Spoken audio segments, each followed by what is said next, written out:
This is why I think they're both sociopaths. Blake Lively texted Justin Baldoni and was like, I know you haven't seen Game of Thrones, but I'm Khaleesi and I've got 2 dragons. The 2 dragons are, of course, her husband Ryan Reynolds and Taylor Swift. Who doesn't love a good public humiliation, right? Ryan Reynolds, Hollywood's funniest leading man, front and center on national TV, and then, surprise, he's the punchline of a joke no one warned him about. The king of quick comebacks is suddenly speechless, absolutely humiliated on live television. What was supposed to be a casual Fox News interview? Oh, just a little nightmare in the making. And now, in true Reynolds fashion, he's fighting back with the most dramatic comeback of all, a massive lawsuit. Because of course, that's how everyone responds to a good old public roasting. It's like, how did this whole thing start? Well, here's what happened. Justin Baldoni was attached to Colleen Hoover's book, It Ends With Us. That's what we learned from this whole thing, because she sued him for sexual harassment. Oh, but wait, hold your applause, because this might not have been Fox News' brilliant idea at all.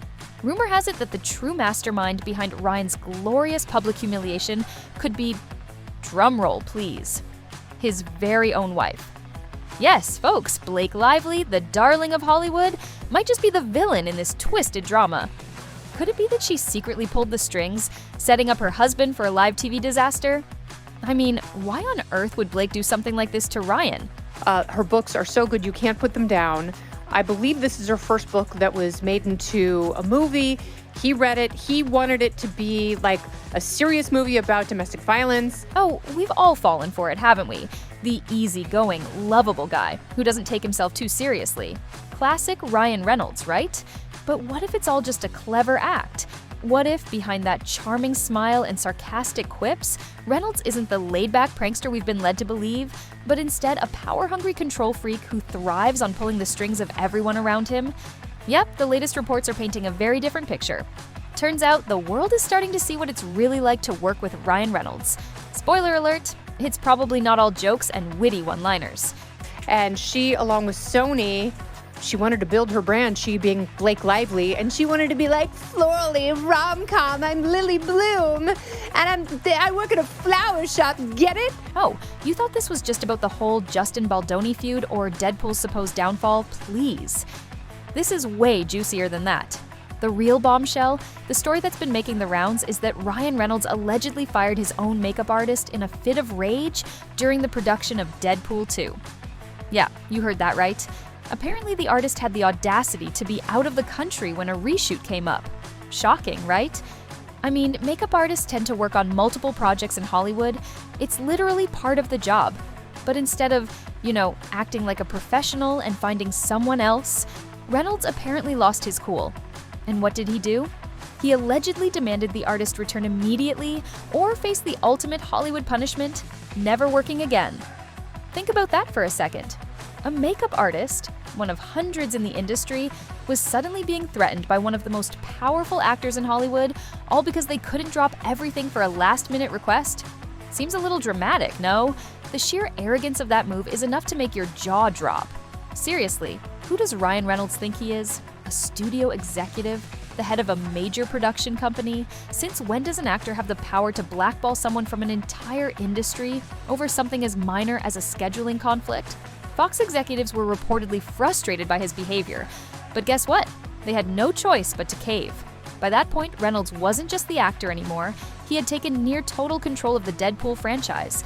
He wasn't just playing a part, he was the creative force behind it, and he knew it. And when an actor has that kind of power, well, it can get ugly, like real ugly. According to the latest reports, Reynolds didn't just wield that power, he used it to make people's lives miserable. And if you think this was just a one-time thing, think again. His behavior on the Deadpool films has been raising serious red flags for years. How long can this continue before someone steps in? Oh, and let's not forget the masterstroke that went down with the original Deadpool director Tim Miller. Miller was the one who brought Deadpool to life. He crafted the style, the tone, and the vision that made the film such a massive hit. But by the time Deadpool 2 rolled around, Reynolds was done playing nice. He wanted total control. And guess what? Miller later admitted that working with Reynolds became impossible. He wasn't willing to fight over every little decision, and Reynolds had no interest in collaboration. It was his way or the highway, and if that meant pushing out the very director who helped create the film's identity, so be it. And this is just a pattern at this point. Reynolds loves to present himself as the friendly, easygoing guy, but behind the scenes, he's apparently cutthroat when it comes to maintaining power. But it doesn't stop there. His treatment of co-stars, especially Morena Baccarin, is just as telling. Baccarin, the lead actress from Deadpool, went from being the love interest to practically becoming a footnote in Deadpool 2. And as if that wasn't enough, let's throw Rebecca Ferguson into the mix. Reports from The Life 2017 set suggest Ferguson had her own experience with Reynolds, the insecure, angry actor side of him, that is. You'd think someone with such a polished public image wouldn't have a temper, but apparently Reynolds has a way of turning the set into a battleground when things don't go his way. It's like he can't resist making sure everyone knows who's really in charge. I did a film with an absolute idiot of a co-star. She never named names, but let's be real, the options are pretty limited.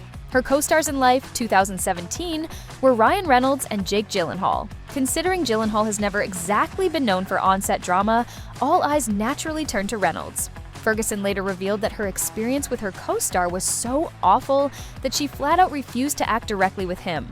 Instead, she insisted on performing her scenes with a tennis ball rather than engaging with the person in real life. Imagine being so toxic that your co-star would rather act against a prop than share a scene with you. That's the kind of behavior that could easily get someone blacklisted. Unless, of course, you've got enough power to just bury the story.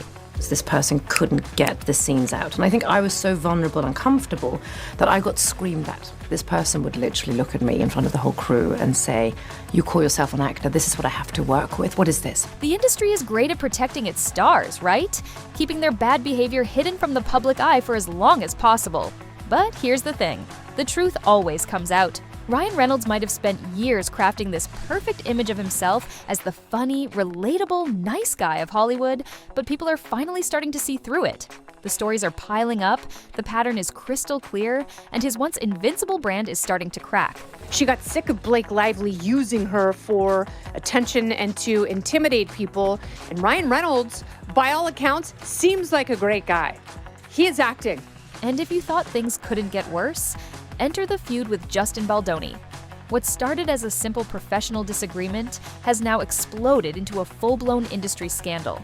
Reynolds' attempt to take cheap shots at Baldoni in Deadpool and Wolverine totally backfired. The world saw it for what it was, a petty, insecure, childish move by a guy who couldn't stand the thought of someone else being in the spotlight. And let's not forget Blake Lively, who's been so careful about maintaining her flawless public image. Well, now she's caught in the fallout too. The cracks in their seemingly perfect brand are impossible to ignore. For years, they've positioned themselves as Hollywood's golden couple. Funny, charming, effortlessly likable. But how much longer can they keep up the charade? Leave your comment below and don't forget to subscribe to our channel for more drama.